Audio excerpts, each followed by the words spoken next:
MAGA voter turns on Trump after wife was detained for bad check. His name is Jim Brown, voted for Donald Trump during the 2024 election, might be having some buyer's remorse now. His wife is an Irish green card holder, was recently deported for writing a bad check for $25 a decade ago. No matter how old you are, who were you 10 years ago? Did you evolve? Well, U.S. Customs and Border Protection detained Hughes-Brown in July when she landed in Chicago from a family funeral in Ireland. This, according to KMOV out of St. Louis. 58-year-old has now been in detention for over 30 days and faces deportation. Under federal law, U.S. legal residents may have their green cards revoked and face deportation if they commit certain crimes, including those of moral turpitude. Courts say that refers generally to conduct that shocks the public conscience as being inherently base, vile, or depraved.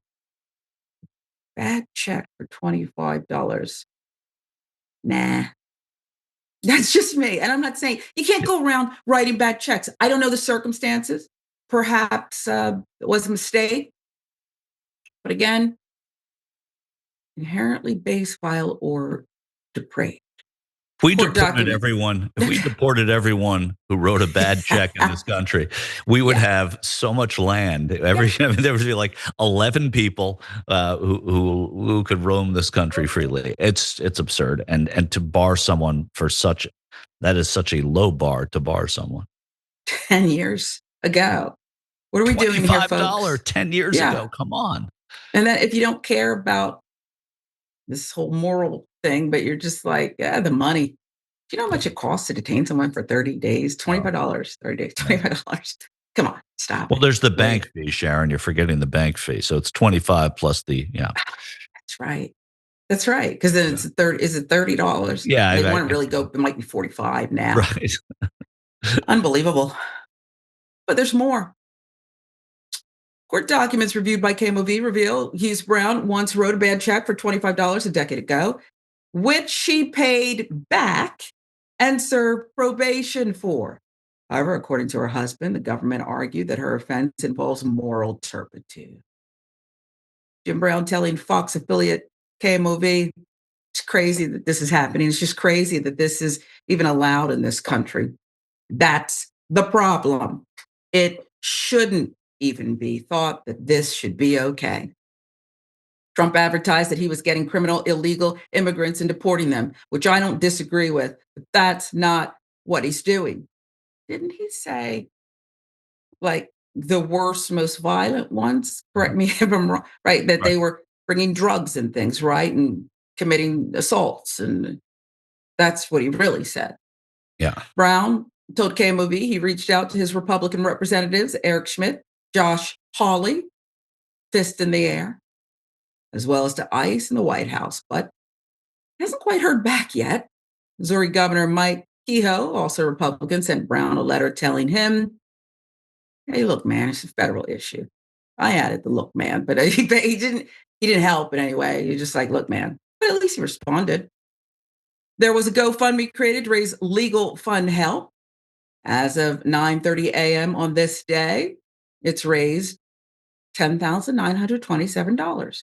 Mr. Brown did not create the fundraiser, created in support of his wife. Last week, Brown stated to the Irish Times that his wife was moved to an isolation cell. I thought isolation was you're maybe protecting the quote unquote a criminal, or they're perhaps a danger or something. I don't understand any of this, except I do. This is America. Look at your life right now and decide this is what they meant. But it seemed like from warning people, Michael, about we're on the cusp of the democracy will be lost and this and that. And what country do you want to live in? Yeah. To, I think we're here. I woke up this morning and realized, oh yeah, we are here. We're here. A Democratic congressman, I think, told me off the record, so I'm not going to say who it was. It doesn't matter for the story. Said to me when all this started, said, you know what's going to happen? They're going to arrest a dozen people. 2 from Ireland, 2 from Sweden, 2 from the UK, 2 from Canada, 2 from Norway, so that they have like a dozen white people that they can point to and say, "Hey, we're meting out justice to everyone who tries to, enter this country illegally." To make the point that it isn't just because of where these people are from, even though Wow. we know that. And this is that prediction coming to fruition. And this was, in January of this year when Trump took office. I mean, is that God? I can't believe it's only wait, where are we? 25? Yeah, like he just took office in January, and it's only September. That is bizarre to me.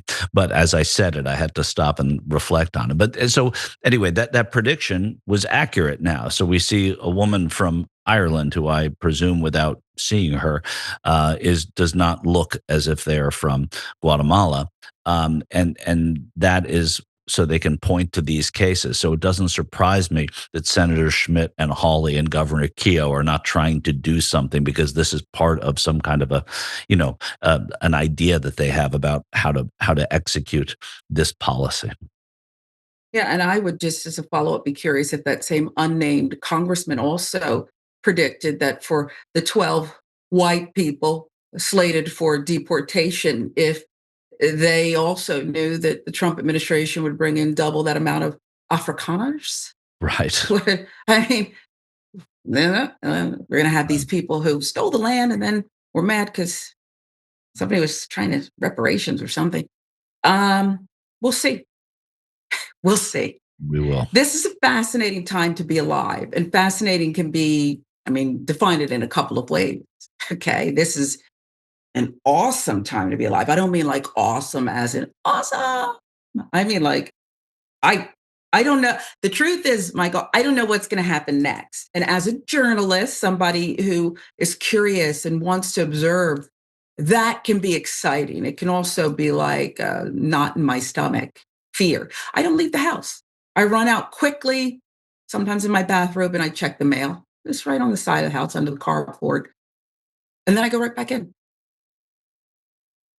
Yeah, that's a terrible way to have to live, right? It's a terrible way to have to parent. It's a terrible way to have to, And I'm single, and there are 2 cats here residing yeah. with me. Well, yeah, that's I didn't know about the cat. So, but we shouldn't, we shouldn't be in that position, and we should leave the house with curiosity and energy. Not every day, because we're people, but that should be the overriding sentiment that we have about the day. And now these, I said to myself, I have a son, and I wish that he had been born. I said it to him. I wish he had been born at a different time, Mm, because this is just such a crappy time to be, a young person in this country. And this was after wow. the Charlie Kirk thing. Wow. I agree. That 13-year-old who runs her mouth at me, and I don't know how to survive without her because she knows a lot more than me, you know. But I too have thought about that. Her entire life almost has been existing under this new world order of Donald Right. Trump. Yeah. And endless wars, right? I mean, I guess we can't speak. There were endless wars before these endless wars, but before we were born, there were wars. It just seems like we tolerate it now in ways that we Mhm. didn't before. Yep. There you have it. As Putin flies more drones and says, "Who me?"